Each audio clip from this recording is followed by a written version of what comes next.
12. It's the first 3 verses. These are the promises that God gave to Abraham. This is what the kids are learning as a whole. Some of them are getting smaller chunks of it. Let's say together Genesis 12, verses 1 through 3. Now the Lord said to Abraham, "Go from your country and your kindred and your father's house to a land that I will show you.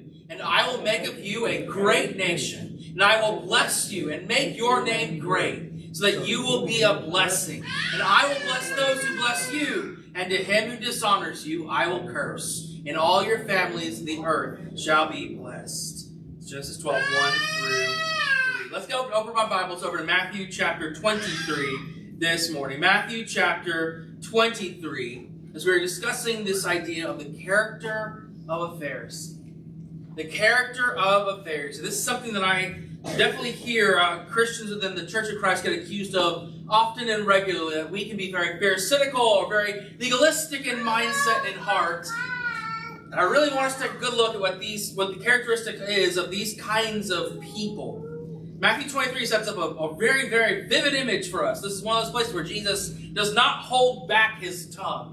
He lets that audience really know what to see, what to avoid, and who not to be like. Imagine, if you will, visiting a bakery full of beautiful, beautiful cakes. Gorgeous wedding cakes, the coolest, niftiest birthday cakes ever, decorated to absolute perfection. You go and you buy one of those cakes, expecting it to be just as awesome on the inside as it on the outside. The rumors that you've heard, the things you've heard about this bakery are just awesome. The moistest, best cakes you possibly can get. And when you get home to celebrate with everybody, to break open that cake, you go to cut it, and what do you find on the inside? It's just styrofoam. Beautifully decorated on the outside, but it is styrofoam. That is an idea that has kicked off a great friend war in, I believe it was the fall of 1979, between a group of guys and a group of girls. The girls thought it'd be funny to bring the guys a nicely decorated cake. But instead of it being a cake, it was just a box decorated with icing with magazines on the inside to weigh it down. And make a long story short of that war, it ended with a cake being made of lots of laxatives. That's how that war was finally put to rest. Not a cake that we want to bring into our lives, and this is not a cake we would enjoy getting into, and this is not the kind of individual that Jesus, when he cuts us open to our heart, to really look and see who we are, this is not what he is expecting of his people. In this account, he is not talking to Romans. He is not talking to atheists. He's not talking to pagans. He is talking to the religious leaders. He is talking to his brothers in arms, his cousins, his family, his kindred spirits, his supposed people. Really what I think Matthew 23 verses 1 through 34 is a strict warning. A strict warning to us. But it's also the means to look in a mirror, really evaluate ourselves and say, is this who I am? And if so, what can I do to change this? The Bible is full of examples of who not to be and who to be like. It's a chapter of who not to be. What is found of a Pharisee? That's the big question that we are looking at and addressing. What is found of a Pharisee? The first 7 verses set us up by saying they have a love for appearance. Then Jesus said to the crowds and disciples, "The scribes and the Pharisees sit on Moses' seat and do and observe whatever they tell you, but do not do the works they do. For they preach, but do not practice. They tie up heavy burdens, hard to bear, and lay them on people's shoulders. But they themselves are not willing to move them with a finger. They do all of their deeds to be seen by others. But they make their phylacteries long and broad, and their fringes long. And they love the places of honor, the feasts, and the best seats in the synagogues, and the greetings in the marketplaces, being called rabbi by others." Here you are describing a people that have a love for their appearance, a love for the outside of things. In fact, a good chunk of Matthew chapter 6 of the Sermon on the Mount is dedicated to that very idea. The things that these leaders do, the Pharisees are doing, are all for the outward show, and their reward they're getting now. It is just, it is true for their moment, but they've lost their heavenly reward. They are chasing the things of appearance. Dig back down into verse 5 again. It says they do all their deeds to be seen by others. There's a deep love and appreciation for what is on the outside. They sit in Moses' seat of authority, of understanding, of, in theory, relationship with God, but they aren't practicing what they're preaching. They're putting these burdens on the people that it's just too much that they themselves aren't willing to truly bear and help the audience bear. They tell them you are sinful, but aren't telling them what to do to make that right. They're telling them you are lost. They're calling them tax collectors and sinners, but aren't helping them to make these things true. They are just being judgmental for it seems judgmental sake. Their actions are on the outside. The long tassels on their garments. If you look at anything of the old traditions, or if, I'm going to mention the chosen just for the sake of idea, you see all their tunics, they have these long tassels that go down in blue and white. Those are supposed to be memory tassels, things to remember, to rub and to hold and to say kind of prayers and things with. The phylacteries, their big garments and things, the ties that they give, the public recognition that they give, they have this huge, deep love for appearance and recognition. Which maybe says to me, do I care more about how I look spiritually than living spiritually? Do I care more about my brethren see at the building or they see on the outside when we do gather together or just hear about the stuff that I'm doing than what's actually happening in my heart and in my life? This is going to be a very reflective lesson, hopefully for all of us. Do I care more about what is happening on the outside and the airs that I'm giving than what's actually going on in my spiritual walk? Am I walking the walk, or am I just talking a talk and putting burdens onto people that shouldn't be there? Do I crave approval from people more than I crave the approval from God? And many of sermons and many ideas and many denominations have been brought from that idea. Seeking the approval of man over of God. Am I more interested in having a good reputation than having that deep relationship with God? On the final day, what is he going to say? Come home, my good and faithful servant. Or is he going to look and say, I do not know you, depart from me. They have a deep love for appearance. The things of the outside matter so much more than actually what mattered of the heart. He also says, they've elevated themselves over others. Pick up again in verse 8. But you are not to be called rabbi, for you have one teacher, and you are all brothers. And call no one man your father on earth, for you have one Father who is in heaven. Neither be called instructors, for you have one instructor, the Christ. The greatest among you shall be your servant. Whoever exalts himself will be humbled, and whoever humbles himself will be exalted. Again, you have this idea here of them elevating themselves over others. I am so much more righteous. I have a higher position, a deeper understanding. I'm just further along in my walk than you are, and it's kind of the airs that go along with it of superiority. I'm higher in number. As he says, they love being called rabbi, instructor, father. It just has to give this hard correction. There's not any better rabbi than God the Father and me. That is Jesus. There is nobody on earth you should be calling Father than the Father. And if you're going to listen to an instructor, let it be me, the Christ, the true model that is there. Stop elevating yourselves because you are just as sinful and wrong as others. They love these things, seeking title and status. But you go back into verses 1 through 7, they are failing in the service. It bears the question, how do I respond when I'm not recognized? Or maybe, am I willing to do the unseen, humble work? Am I willing to do the unseen, humble work? There is a lot of needs in this congregation, not just within the building, not just in teaching, but just as a whole. And what am I doing? What are we doing to try to make sure all of those things are filled?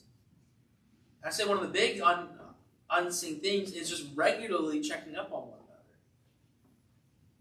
It's getting to the core and the deep parts of what's going on in each other's lives so that when big things do come up, well, hopefully, one, they're not so big, and two, they can be mitigated long ways beforehand. And normally elders are a big part of that, but since we don't have elders, it falls onto the flock in of itself right now. To be helping, to be guiding, to be lifting one another up. And you're not going to get recognition for that. You're just not. Not by anybody in this room, probably, other than the ones you're helping. It shouldn't be that way. You shouldn't be chasing that recognition. But what am I willing to do in the humble and deeper kinds of things? What is motivating me? Is it the ministry or is it leadership? Am I striving and wanting to be a leader for leader's sake? Or am I doing it because I actually care about the people that I proclaim to be family? Even I as a preacher am not elevated over anybody else. I've got sin, I've got correction things I'm working through my own life. I'm not higher than any of you. Don't treat me that way. Please. We are all walking and working together as one family, as one together.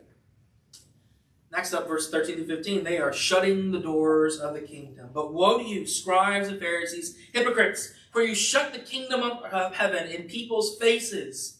For you neither enter yourselves, nor allow those who would enter to go in. Woe to you, scribes and Pharisees, hypocrites! For you travel across sea and land to make a single proselyte. When he becomes a proselyte, you make him twice as much a child of hell as you yourselves are. Proselyte's not a word we use a lot today. That word just means a new believer. In this case, someone who was not born into Judaism. You're talking there the Gentiles. And what's funny is the Pharisees did not believe in proselyting the world. They did not want to bring the Greeks into the kingdom, into the God's people. Sadducees sure liked it. They wanted that. They wanted to go out and to change the world. But Pharisees weren't like that. It's kind of an ironic bit that he's bringing up in describing them, the scribes and Pharisees, in doing that. Because he is getting the greater point here. They have been shutting the doors to the kingdom. You shut it into people's faces. Instead of drawing people closer to God, they're making it harder. This goes back to the traditions that they've been putting in, that Jesus has to correct over and over again. You're putting up these things of man over what is God's. Reaching God is not an impossibility. But yet you're putting barriers to entry. And you're looking and saying, you can't be more righteous than me, so thus you can't get closer to him than I am. And their version of religion here is burdensome. It became joyless. It was hard. There's a reason Jesus says, woe. W-O-E is sadness and sorrow. This is burdensome. It's not something he likes doing. But when you hear woe, I think W-O-W. Whoa! I cannot believe this is happening, that God's people have gotten to this point where they're shutting the doors of the kingdom to even their own people. Which makes me say, do I make faith about rules or about relationship? It is really easy, I think, for us to look through and make the check marks of things. I am doing this, I'm doing this, I'm doing this, and you're not. But we have failed sometimes to, I think, to realize and remember and understand that the new covenant, that is the New Testament, Testament is the Latin version of covenant, that the new covenant is not so based in rule-keeping and law-keeping. It's based in that deep relationship with God that comes through grace, through faith, through mercy, through sacrifice, through obedience, through love. So I'm taking all of those things and setting them aside for the sake of rules. For the sake of following a designated checklist that I might have created and possibly holding over onto other people. Do my words and actions help bring people closer to Jesus, closer to God, or is it pushing them farther away? Am I more concerned with correcting people than with connecting them to Christ? And that's maybe where we get the dings the most. It's easy to point out sins and flaws and faults in others and fail to see it in ourselves. The old principle that David Jones and I both like a lot. The log in eye versus the splinter in the other. It's easy to see the splinters and fail to remember the log that is there. It's easy to call out sin in others because you can push it off and avoid your own problems. But is what I'm doing helping the kingdom, or is it hurting them in the end? Am I shutting the doors of the kingdom to others, or am I pushing it open for all to see and say, I'm not perfect either, but yet I've received grace and mercy. Come and get the same thing I have. Grace from God. Verse 16 through 22 set up another important thing to see. They spoke with empty words. Woe to you, blind guides, who say, if anyone swears by the temple, it is nothing. But if anyone swears by the gold of the temple, he is bound by his oath. You blind fools, which is greater, the gold or the temple that made the gold sacred? And you say, if anyone swears by the altar, it is nothing. But if anyone swears by the gift that is on the altar, he is bound by his oath. You blind men, for which is greater, the gift or the altar that makes the gift sacred? For whoever swears by the altar swears by it and everything on it. Whoever swears by the temple swears by it and by him who dwells in it. And whoever swears by heaven swears by the throne of God and by him who sits upon it. This is a great example here of them using that double speak, of them putting traditions and ideas over everything else. Here they are saying they're willing to give oaths and promises on things that truly do not matter. The gold matters, so we'll swear by the gold. The gold isn't important. It's what the temple was. That was the building that was supposed to be the home for the Lord at that point in time. That was a place they could go to have that relationship. The gold was superfluous to it. Was the temple still not holy after the Babylonians came in and stripped it of its gold, its silver, and bronze? Was it still not the place of worship? Absolutely was. When you look at the altar that they're bringing the sacrifices to, they're saying you can swear by the gift, but not the altar itself. The sacrifice was important, but what you were doing through it and the putting of it up on this altar to be burned was more important. Stop putting the traditions ahead of things. Which asks to me, are my words true or pointless and hollow? Is what I'm saying consistent and real and right? Not my gauge of right, not the world's gauge of right, but God's gauge of right? Or is it just hollow and empty and absolutely pointless? Are my brethren being lifted up by my words and actions? Or are they being hurt and torn down? Are those in the world uplifted by the things that I am doing and the words that I am saying? Or am I just hurting and tearing down? Again, go back up to apply verses 13 and 15. Are the things that I'm saying helping to lead people to know Christ? Or am I just leaving them in the moment of sorrow and mire and filth and not actually telling them what to do to be changed and to be saved and to be transformed? It's easy right now, in the common world, in the world of Christianity as a whole, to point out and say, you're gay, you're not going to heaven. There is truth to that statement. But we have failed to give the clearer definition of things. If you are living the gay lifestyle, you cannot go to heaven. Right now, there's an entire generation and a half, my generation, disease, that are really struggling with the identity crisis. A lot of them identify and have struggles with this that particular temptation. And when they hear from pulpits and from older Christians, if you are tempted by this or you're struggling with that, you can't go to heaven, they close their Bible, they close their heart, and they say, done. If you say there's no hope, then why is there hope?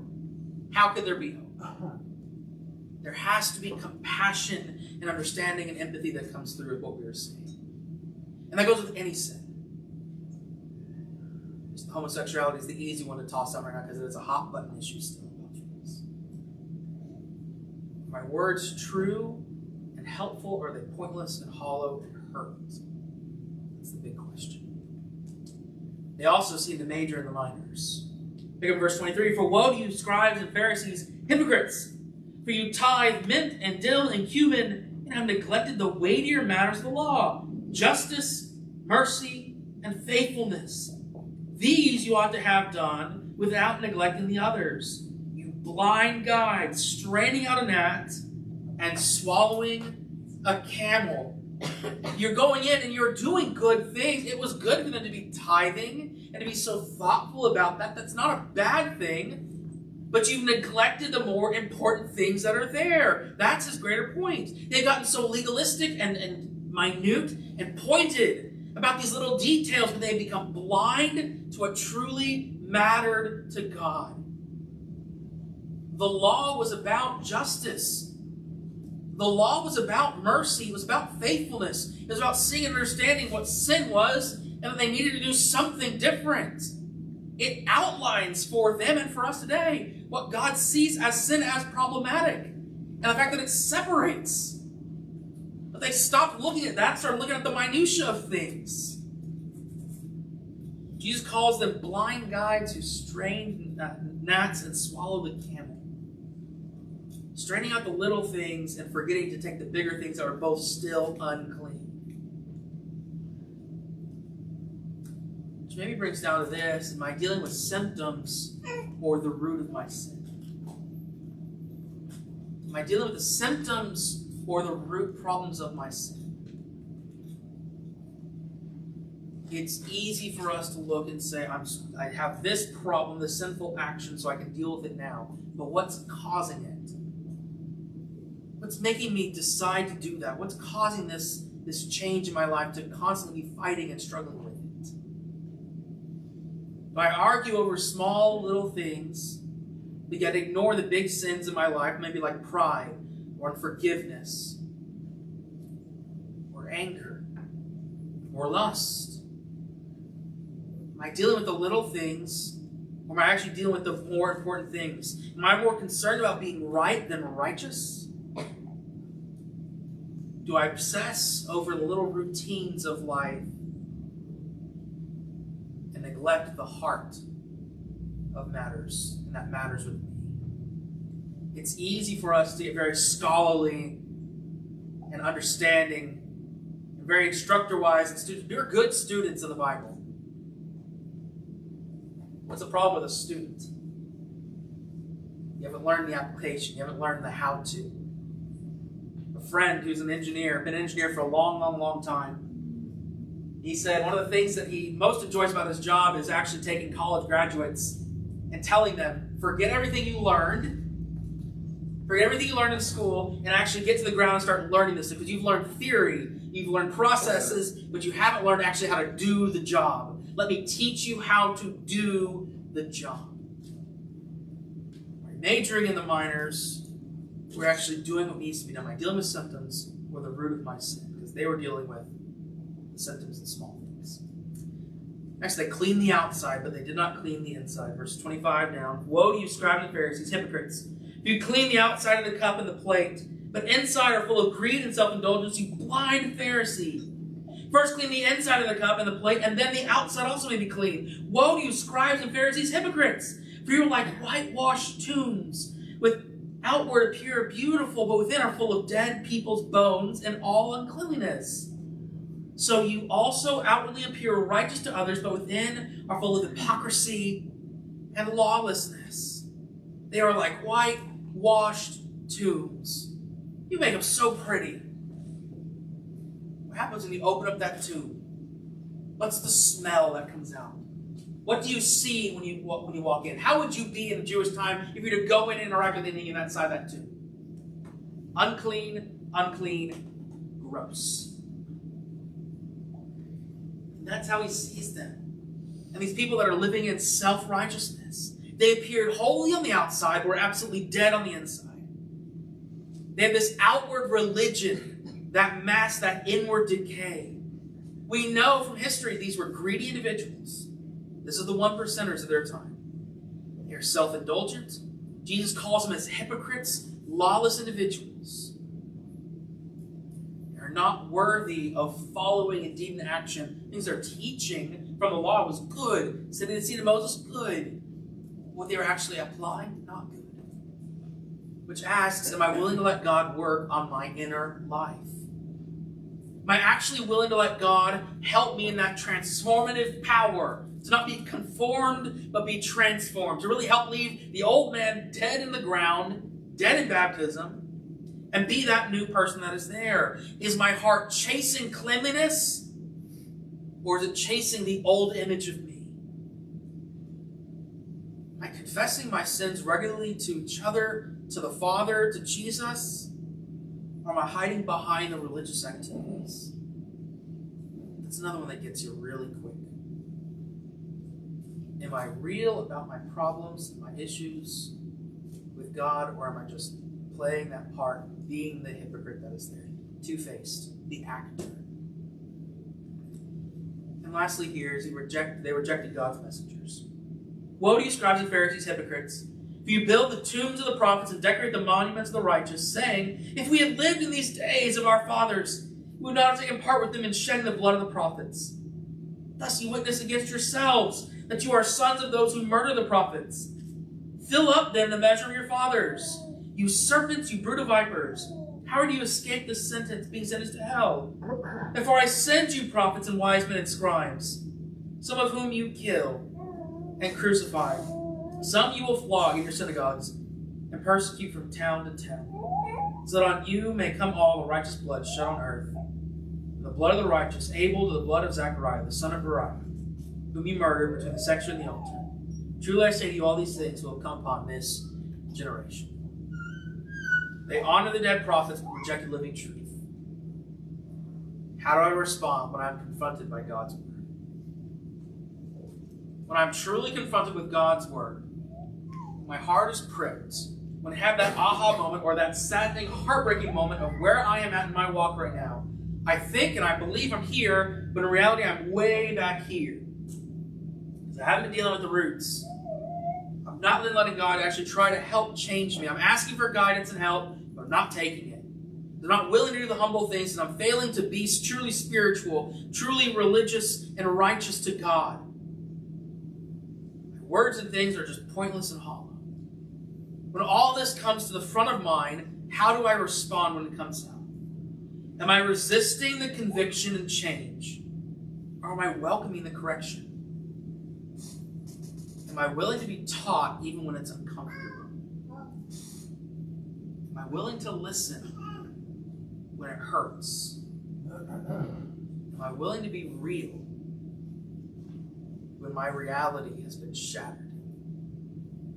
Not because somebody is telling you, because God's word is showing you. We still have a lot of room to grow.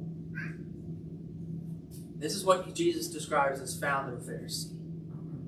It may be an easy way for us to break it down. It's a lot of application in this. Maybe another way to break it down is an acronym. And yeah, I did find an acronym to break down for Pharisee. We got prideful. We got prideful individuals. Those who are seeking those places of honor. Those who want to be called rabbis and teachers. They're full of pride. And that keeps us from the kingdom. Jesus calls them hypocritical. Phonies. Actors. Two-faced. Unwilling to actually do what they say and do what the law proclaims because they believe they know what's right. They have their own interpretation of what is good and true and holy. The Lord hears the look, says no. You are so far off. You have to be different. They're appearance focused. It's all about the outward appearance of things. Am I looking the right part and failing to actually do what is there? They are rigid. They were so rigid, they were unwilling to move and to change. Again, focusing on the minors of things, that they failed to remember justice, mercy, and forgiveness. They become rigid in their righteousness. And unwilling to even do anything when the Son of Man comes and says, I need you to change, I need you to be better. Jesus would come and tell me today, you have to do better. What am I going to do? And say, I'm good on my own. I've got this. I'm going to fall on my knees and say, change me, help me. They're insecure. That's why they are so against Jesus constantly. They're seeking their power, they're seeking their prestige, and they're insecure about their place because they're being challenged to all ends. They are self-righteous, looking and checking off all the boxes. So get to the heart of the matter to say what needs to be done to really be God's people. He says they're empty. All of these things lead to emptiness. It leads to being a tomb full of death and disgust and decay, instead of full of what God wants. He calls us His temple. We are His temple filled with His Spirit. So what is in that temple? Is it dead bones? Or is it God? The hardest one might be this last one. Enemies. It says you're no better than your fathers who killed the prophets, who killed the messengers, who in a very short period of time from this account, Matthew 23, are going to put the Son of Man, the Christ, what they've been looking for, up on the cross. Because of all of those other things. Jesus describes them all through this section as these are people against God. Do not be like them. The final thought is this. Let this not be what is seen of me in Christ. Let us not be prideful. Let us not be hypocritical. Let us not be what's all about the outside, what's really on the inside. Let us not be rigid. No, I'm not saying willing to bend a knee to anything that anyone shows up, but not rigid in our traditions and things. To really come and say, no, what is there? Let us be secure in our understanding and our relationship with God. Let us not be self-righteous, but Father righteous, Jesus righteous, Spirit righteous. Let us be full, not empty. Let us be God's friends, His children, not His enemies. When I look in the mirror that Christ has put up, do I see Him, or do I see a dead man walking? An old preacher once said, the problem is not the darkness. It is the Pharisees who turn out the lights. Jesus doesn't condemn the Pharisees for trying to be holy, condemn them for pretending to be holy, for faking it, for caring more about appearance than authenticity, about position over people, more about rules and relationship. So what do I need to do to be changed? Where in my life do I need to be more secure? Who have I judged instead of helped? What parts of my walk with God are more for people than for Him? What would Jesus say to me if He read this section out and stared at me in my heart and my soul? He begins the new section by saying, Jerusalem, Jerusalem, the city that kills the prophets and stones those who are sent to it. How often would I have gathered your children together as hen gathers her broods in her wings, but you are not willing. He wants us to be part of the family. He wants us to look confidently in the mirror and say, there is Jesus. Because I know I'm in step with Him. Because I'm traveling with Him.